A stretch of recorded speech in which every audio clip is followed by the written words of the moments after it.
爸媽的電動三輪車充電不方便，我自費20萬給全小區裝了3000個充電樁。可這天凌晨5點，我爸媽準備騎車去賣菜時，一個彪形大漢衝了過來，怒罵他們霸佔充電樁，不僅把三輪車砸爛，甚至還將我爸媽打了一頓。我指着旁邊專屬充電位的牌子說：“這是我家專屬的，哪來的霸佔？”物業林經理卻出面調停，說充電樁是公共財產，你爸媽過分了，還讓我給那個叫王哥的打人者道歉。聽到林經理的話後，我笑了一下。當初安裝充電樁的時候，是他拿着文件為難我說只安一個小區不審批，我現在依舊記得他那張笑嘻嘻的臉。陳姐，你就是做這個的，你給小區多安幾個，我就幫你走審批手續。考慮到爸媽每天賣菜，需要在別的小區充電不方便，小區裡都是在一起生活了幾10年的老鄰居，我全當做好事，花20萬給全小區裝了3000個充電樁。充電樁通電那天，我只有一個要求，只要在我家樓下給我爸媽預留一個專屬充電樁，剩下的充電樁大家免費使用，不需要繳納安裝費和電費。那張寫着專屬2字的貼紙是林經理親自貼上去的。陳姐，你放心，你給小區做了這麼大的貢獻，我保證這個充電樁專屬叔叔阿姨的。他拍胸脯跟我保證的樣子，跟現在的態度讓我大開眼界。這是你當時給我的保證。點開當時隨手拍的視頻，林經理愣了一下。當時小區人少，現在人多，你不能體諒一下大家？王哥撸着袖子吼我：什麼專屬？充電樁是小區的，憑什麼給你爸媽開後門？他揮舞着拳頭，想用武力壓制我。爸媽扶起三輪車，快步擋在我面前。晶晶，算了，往後爸媽跟別人輪着用。林经理谄媚地笑着。陈叔，还是你有觉悟。他不屑地看我一眼。陈姐大过年的以和为贵，你趕緊給王哥道歉算了。王哥瞪着眼睛等我道歉。道歉不可能，打人的是他，要道歉的是他才对。聽見我要讓他道歉，王哥就像一條瘋狗一樣衝我狂吠。道歉不可能，我早看這倆老的不順眼了，我替小區其他人伸張正義，我沒錯。他握緊拳頭，一口一個老不死的。我爸媽臉色變得極差，我媽揉着剛被他推搡時磕到的黑子的手腕。晶晶她不講道理，我們不跟她計較，大不了我和你爸每天去隔壁小區充完電再回家。看着我媽發白的頭髮和紅紅的眼圈，我將她拉到身後。不道歉是吧？那你們千萬不要怪我。掏出手機，我打給負責小區充電樁運維的工作人員。小李，現在立刻馬上停了宇星國際小區充電樁的電，派人來小區拆除充電樁，假期期間的工錢雙倍。王哥眯着眼睛嘲諷地看着我。呸！裝什麼大尾巴狼？停電拆除，這可不是你說了算。林經理淡然自若看我。陳姐，充電樁安到小區的地皮上，就是小區的財產，你沒權利這樣幹。你要是真這樣做了，我會讓全體業主告你的。聽着他不痛不癢的威脅，我花錢裝的東西，我爸媽用不了，我肯定要拆，誰告我都不管用。我媽拉着我的袖子。晶晶，算了，裝這些充電樁花不少錢，你拆掉就浪費了。我牽着他的手，給他揉着腫脹的手腕。就是浪費了賣廢鐵，也不能給這群白眼狼用。小李行動很快，充電樁自動關閉的聲音此起彼伏的在小區響起，小區業主群熱鬧起來。怎麼回事？充電樁斷電了，物業什麼情況？不對勁，他們不是來修的嗎？怎麼開始拆了？東門11號樓的住戶發群裡幾張照片，工作人員拿着工具開始拆除11號樓下的充電樁。物業發什麼神經？用得好好的怎麼拆了？物業費都收過了，誰讓你們拆充電樁的？林經理拿起手機對準我拍了幾張照片。各位業主，4號樓508的業主無理取鬧，非要拆除和物業沒關係。消息剛發出，小區群炸了，無數人艾特我質問。看着滿屏的消息，我淡淡的將安裝好通電那天物業經理給我保證的視頻，以及剛剛王哥對我爸媽動手，物業經理逼我道歉的錄音發到群裡。充電樁是我花錢安的，我爸媽挨了打，物業不給我公道，我只能拆了。本以為會有業主替我發聲，誰知道這群白眼狼瘋了一樣罵我。憑什麼你爸媽有特權？沒聽經理說充電樁安在小區地皮上就是小區的？他爸媽我記得天天騎個破3輪買菜，霸佔着4號樓下最寬敞的充電位不讓。這位大哥說的對，他替大家伸張正義，我們應該支持他。林經理看着滿屏替他叫好的聲音。陳姐，你看見了吧？整個小區業主都這樣認為，充電樁雖然是你安的，但屬於小區你不能拆。你爸媽享受那麼長時間的便利已經很不錯，你要懂得感恩。感恩？這群白眼狼完全看不見我的付出，看不見我爸媽的委屈，還有什麼好感恩的？手機鈴聲響起。陳總，我們在11號樓下有人阻攔，說要報警。聽出他聲音裡的為難，我毫不猶豫道：你們只管拆，出了問題我負全責。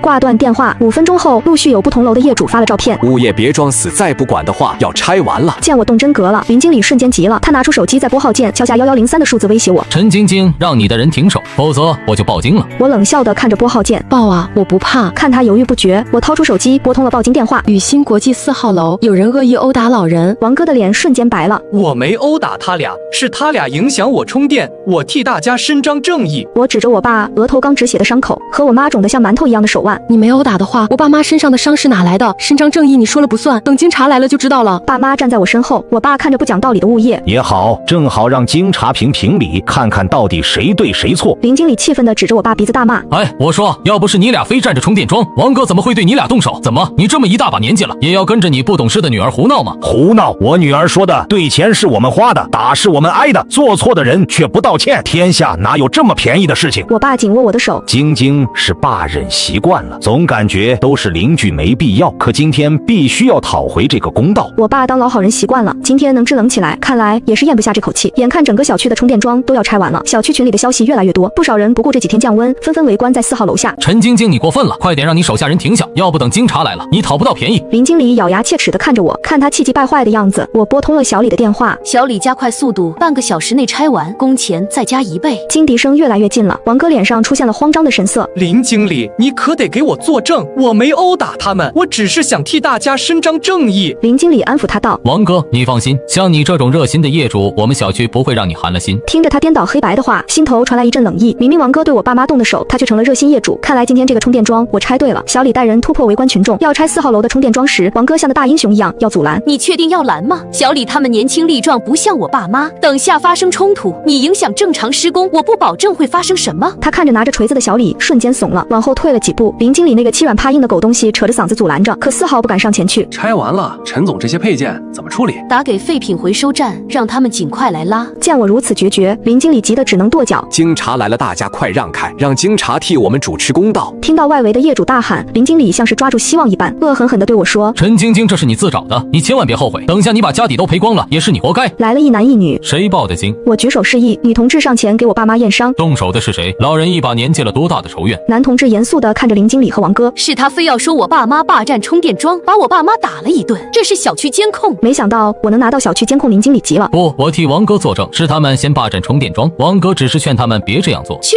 林經理，要不我也用拳頭勸勸你。女同志拉住我，同志，王哥是冲動了一點，但他出發點是好的，是為了小區業主，可他竟然讓人把小區3000個充電樁都拆了。望着滿地狼藉，男同志問我：這是你讓人拆的嗎？整個小區都拆了。見我點頭，他凝重地看着我：你爸媽受欺負了，可以找我們處理，可你不能這麼衝動吧？圍觀的業主附和道：這是小區的公共財產，你憑什麼拆？我提高聲線回復，亂哄哄質問我的白眼狼們：就憑這3000個充電樁是我安的，整整2年的使用和維護，小區沒出1分錢。瞬間喧鬧的人群安靜了，男同志不可置信地看着我：你安的整個小區3000個？我拿出當時花費的賬單，這2年運維的費用和使用的電費，哪怕是你安的，你也沒資格拆。林經理看着背後的業主，物業守則上清楚寫着，要拆除小區公共財產，必須要2/3的業主簽字同意。你沒業主的簽字，你是強盜。同志，快點把他抓起來！對，抓他，讓他這麼囂張、自私自利，影響整個小區。他爸媽一直霸占充電樁，他倒有理了，不僅要把他抓起來，還得讓他裝好新的。聽着一句句荒謬的話，我淡淡道：這些充電樁是我花錢安的，不屬於小區的公共財產，不管誰來了，我都有權處理自己的東西。2個經查離清了一切。這位女士說的對，她的私人物品，她有權利。他們的話沒說完，林經理大聲打斷：同志，你可能不了解，這是小區的公共財產，從安裝第1天開始就歸小區所有。他邊說邊接過小區保安送來的合同，您看上面寫着呢。男同志仔細看了2眼：陳女士，這是你簽的字嗎？他指着簽字處陳晶晶3個字向我確認，我點了點頭。陳女士，按合同規定，從安裝那天起，充電樁歸小區所有。你今天的行為不僅違規，還違法了。我爸媽緊緊拉着我：晶晶她什麼意思？錢是你出的，你拆了怎麼違法了？林經理像個小人一樣縮在南京背後，得意地看着我。都說了充電樁屬於小區，你非要拆，這下好了，你等着，吃不了兜着走吧。不可能，字是我簽的，但沒任何條文規定充電樁是歸小區所有。見我不信，男同志指着一行字對我說：白紙黑字，你承認的簽名，難道會有錯？看完後心頭咯噔一下，怪不得林經理不害怕，原來他早有準備。南京手裡的這份合同跟我保存的那份多了一行我從未見過的字：3000個充電樁自安裝之日起歸屬宇鑫國際小區所有，物業具備管理權，一旦有人拆除，需要承擔賠償與法律責任。見我慌了神，林經理臉上的得意更多了。這份合同我沒見過，跟我存的這份不一樣。拿手機調出合同的掃描，的確2份合同不一樣，但簽名是一樣的。女經敏銳地發現了不一樣的地方。同志，是他造假，他一個商人偽造合同家常便飯。林經理不顧一切地朝我身上潑着髒水，南京費解地看着我：陳晶晶，這份合同是你擬好發我的，上面的每個字你都親自確認過，現在你拿一份假合同糊弄誰呢？本就看我不順眼的業主們罵聲更大了。他爸媽的菜攤我從來不去，菜不新鮮不說，還缺斤少兩，一家子壞蛋，父母霸占充電樁，女兒偽造合同。我信林經理无奸不商，他一個做買賣的經常用這種骯髒手段，怪不得賺那麼多錢，原來都是這樣賺的髒錢。還好這次被發現了。察覺到他們的惡意，我指着那份紙質合同：他那份合同是假的，至少跟我簽字時不一樣。2名經查費解的看着手裡的合同：陳女士簽字和您手上那份无誤，你们雙方互相指認對方造假。這樣吧，我讓我們負責經濟偵查的同事介入，他們是專業的。聽到要讓經偵的經查介入，一絲不易察覺的緊張從林經理臉上閃過。沒問題，合同原件就在我公司，我願意接受調查。不過在這之前，我要追究他故意傷害我爸媽的責任。被我指着的王哥踉蹌地向後退了2步，我爸我媽身上的傷痕卻早不管合同真假，他都逃不了法律的制裁。林經理，你得幫幫我，我可是為大家伸張正義。王王哥向林經理投去求救的眼光。這樣吧，各退一步，我們小區業主不追究陳晶晶蓄意拆除充電樁的責任，他放過王哥。不過這些被拆掉的充電樁必須恢復原樣，不能影響小區業主使用。聽着這荒謬的條件，我輕笑地看着他。你不會是害怕了吧？既然你說我手裡這份合同是假的，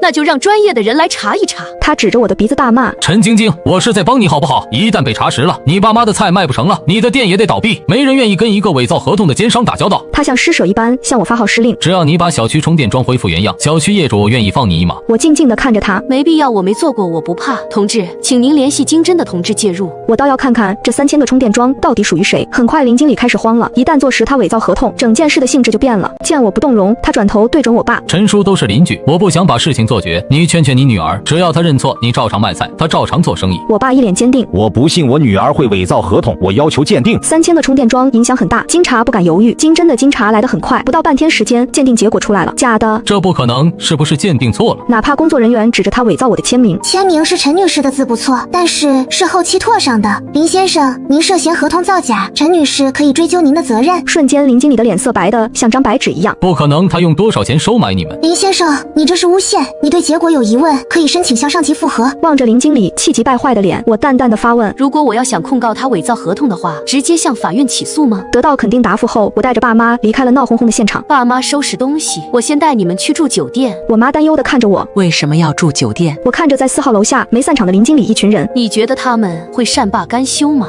我爸沉思了幾秒，晶晶說的對，他吃那麼大的虧，搬出去方便。簡單收拾了東西，我開車帶爸媽駛出小區，路上不少業主對我的車指指點點。爸媽把房子賣了吧？看着窗外那群不知感恩的人，我爸遲疑了幾秒，賣吧，我們搬到你那。有了我爸的話，中介的行動很快，5天後房子掛了出去。爸媽收拾了貼身的東西，準備跟我回工作的城市。金局給了我回復，王哥毆打我爸媽，被局裡拘留了。我拿到鑑定證明，將林經理告上了法庭。搬家那天，林經理很早的等在門口。陳叔，我錯了，你給我個機會，彌補好不好？他拿着法院的傳票，祈求我爸彌補。林經理，你不是口口聲聲讓我認錯，怎麼現在害怕了，要彌補了？他彎着腰向我陪着笑臉。陳姐，你大人不計小人過，別跟我一般見識好不好？我不該造假合同，我知道錯了，你高抬貴手，放過我吧。我狠狠推開他拉扯的手。不好，那天你要是能站在我爸媽這邊，說句公道話，一切不會發展到今天，是你自己做的。拉着東西和我爸媽離開後，身後傳來一陣惡狠狠的叫罵。小賤人，真以為老子怕你？你給老子等着！安頓好爸媽後，我到公司準備開工。剛坐到辦公室，我刷到一條帶着公司名字的視頻，抵制奸商，充電樁不合適，小區連夜拆除。那天拆除充電樁的視頻被人惡意剪裁，下面有很多人評論：這家公司充電樁特別垃圾，差點起火，我們小區都拆了，快拆吧，等起火那天就完蛋了。電話一個接一個響起，哪怕我費心解釋，很多年前談好的單子都被擱置了。看到了吧，你不服軟，我會搞死你。哪怕發信息的賬號是匿名的，但不用想，我就知道對面一定是林經理，正好僅靠偽造陰陽合同，他並沒給我帶來實質性的經濟損失，哪怕我告他，也判不了很長時間。正好他用假視頻在網上造謠，污衊我，剛好磨成了一把鋒利的劍。我沒急着追回單子，反倒是找了專業人士，查得很快，的確是林經理做的。拿到證據後，我第一時間報案。當晚在大家討論最厲害，呼籲政府趕緊取締我的公司時，我用公司的賬號開了直播。大家好，我是這2天傳得沸沸揚揚的黑心充電樁公司的負責人陳晶晶，這是公司的資質證明，這是視頻涉及小區宇鑫國際充電樁安裝的審批流程，所有程序合規合法。瘋狂的網友根本不看我出示的材料，除了謾罵就是質問：小區怎麼會把這些充電樁都拆了？奸商拿你那些假證件糊弄鬼呢？人家小區拆得那麼快，絕對是有安全問題。看着飄着滿屏的彈幕，我淡淡道：充電樁不是小區拆的，是我讓人去拆的。瞬間彈幕停了下來，整個直播間安靜了。這是充電樁拆除那天小區的監控，充電樁是我自費安的，小區業主免費使用。可那天我爸媽被業主打了，我便拆了充電樁。直播間彈幕滾動着，自費安了3000個，人家爸媽不能用一個，2年50萬，養了一群白眼狼。要是我也拆。眼看彈幕風向變了，我拿出別人查到的證據。大家看到的視頻是小區的物業經理找人造假的，他不僅造假了視頻，還偽造了合同，目的是侵占3000個充電樁。我將金局工作人員的鑑定報告、視頻發布者的地址發了出來。針對上述造謠，我已報經，將金局受理通知書發出來後，網友們紛紛站在我這邊。姐姐好帥，對這種白眼狼必須要出手，占了便宜還不知足，還造謠人家等着坐牢吧，簡直就是現代版的農夫與蛇。小區業主占2年便宜還不知足。直播還沒關閉，那條誣陷我的視頻找不到了。接二連三的電話鈴聲響起，是那些擱置訂單的客戶，他們紛紛向我道歉，表示訂單按進度推行。開工後，公司的人忙着完成各項訂單。金局也傳來了消息，林經理被抓了，不僅僅因為造謠诽謗我，宇鑫國際小區的業主將他告上了法庭。剛回到家，我媽拿着手機滿臉惆悵。晶晶還好，我跟你爸從小區搬出來了，小區着火了，聽說燒死了好幾個人，就在我們隔壁樓，你看視頻裡好大火。點開視頻，就是原來小區5號樓，灑水車拼命地往樓上灑着水，火滅後黑黑的廢墟冒着熱氣。我點開評論區一條條看着，就是因為違規充電，物業不給裝充電樁，3樓西戶為了省錢，把電瓶拆下來放家裡充，2樓2戶都拉了電線，3樓着火後把2樓引燃了，心頭咯噔一下。當初沒安充電樁前，小區有不少人經常這樣幹，我知道其中的風險，便掏了那20萬。沒想到剛拆了充電樁，火災就發生了。緊跟着這條視頻是業主圍攻物業的視頻，畫面裡被燒死業主的家屬堵着門，讓林經理滾出來給個說法。你們找我幹什麼？拆充電樁的不是我，是陳晶晶。如果不是他，非要把充電樁拆走，哪會出事？都這個時候，林經理還想用我轉移矛盾，可這次憤怒的業主不再聽他的話，狠狠地打砸着物業的房門。垃圾物業，殺人犯，滾出來！一浪又一浪的罵聲中，林經理緊閉房門不出。很快，金車停在了物業辦公室門前，林經理就像一只過街老鼠一樣，被2個人拖着，臭雞蛋、爛菜葉和各種垃圾都被扔了過去。哪怕有人護着他，林經理臉上和身上依舊挨了好幾下。解氣，真解氣！這種人渣就得被抓起來，幾條人命殺了他都行。小區業主搬起石頭砸自己的腳，剛趕走了安充電樁的姐姐就出事。一條條評論說出我的心聲。媽，這事兒跟咱沒關係，你不用難受，是物業不負責，是業主不小心，跟我們沒關係。正在廚房做飯的爸帶着圍裙走出來。晶晶說的對，是他們自作自受。晚上我接到了金局让我配合調查的電話。陳小姐林啟盛的案子調查開始了，需要您配合。在金局裡，我再次見到了林啟盛，他一夜間衰老了很多，那副趾高氣揚讓我給王哥道歉的樣子不見了。陳小姐，求你幫我說說話，我不想坐牢。陳小姐，我願意賠錢，只要不讓我坐牢，我願意公開向您道歉。原來林啟盛不僅是物業經理，也是這家物業公司的法人。那場大火燒死了3個人，2個重傷，整棟樓的房子都被燒壞了，不算他誣陷我的那些視頻，這些人命足以讓他這輩子不用從牢裡出來。他祈求我，甚至不惜朝我磕頭。我淡淡的看了他一眼，早知如此，何必當初呢？當初我安充電樁時，他卡我審批，我沒跟他計較，自費花20萬安3000個，可他要讓我爸媽陪我受委屈，那絕無可能。林啟盛，你的事跟我沒關係，我不會替你求情。在金局昨晚筆錄出來的時候，我接到了媒體的電話，他們要採訪我，想了想，我答應了。鏡頭對準我那一刻，我敘述着2年前自費安裝充電樁的事情。陳小姐，你有考慮過讓物業出錢支付這筆費用嗎？我笑了笑，物業總拿小區是老舊小區，物業收費低推拒，沒辦法，我就自己安了。那陳小姐，你現在后悔拆了那3000個充電樁嗎？緊盯着黑洞洞的鏡頭，我不後悔，花那20萬，我心甘情願。可他們不尊重我的付出，不尊重我爸媽，我有資格拆除。那場火災跟我拆除充電樁沒關係，是物業不作為，是業主不小心才會導致那場災難。見我如此堅定，主持人問：那陳小姐，如果再遇到這種情況，